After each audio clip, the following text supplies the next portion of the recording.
Irin girls আর gear up নিয়ে কিন্তু আমরা আছি একসাথে, আপনার সাথেই, আপনার পাশেই, আপনার এই যে মন।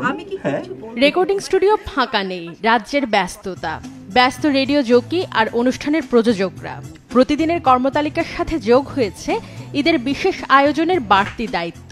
নতুন জামাটা আমি কখন পরবো দিদি? ঈদের অনুষ্ঠানগুলোকে সুন্দর করতে কত রকমের আয়োজনেই না মেতেছেন সবাই। অনুষ্ঠানের পরিকল্পনা, স্ক্রিপ্ট, আমন্ত্রিত অতিথির তালিকা, যোগাযোগ করা, অবশেষে রেকর্ডিং। ঈদের সময় আমরা একটু সেলিব্রিটি বেস করার চেষ্টা করি। ঈদের প্রোগ্রাম অবশ্যই অনেক বেশি ইউনিক হয়, একটু এক্সক্লুসিভ হয়। সবাই তো সিনেমা দেখে অভ্যস্ত, তো আমি চাচ্ছি সিনেমা একটু শোনাতে রেডিওতে।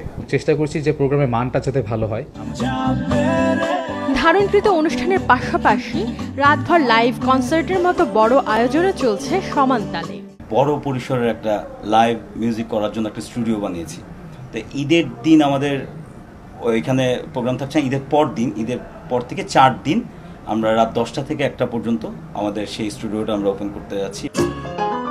ঈদের মতো বড় উৎসবের উচ্ছ্বাসকে গুরুত্ব দিয়ে সাজানো হয়েছে এবারের অনুষ্ঠানমালা।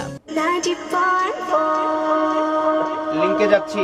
এফএম স্টেশনে তিনি আসলে টিউন করবেন তার মিউজিকের জন্য। ডেফিনেটলি মিউজিকটা সবচেয়ে বড় একটা ব্যাপার। আর তার পাশাপাশি শুধুমাত্র মিউজিক দিয়ে আসলে তো জীবনটা চলে না, জীবনটা একটু ফান থাকতে হয়।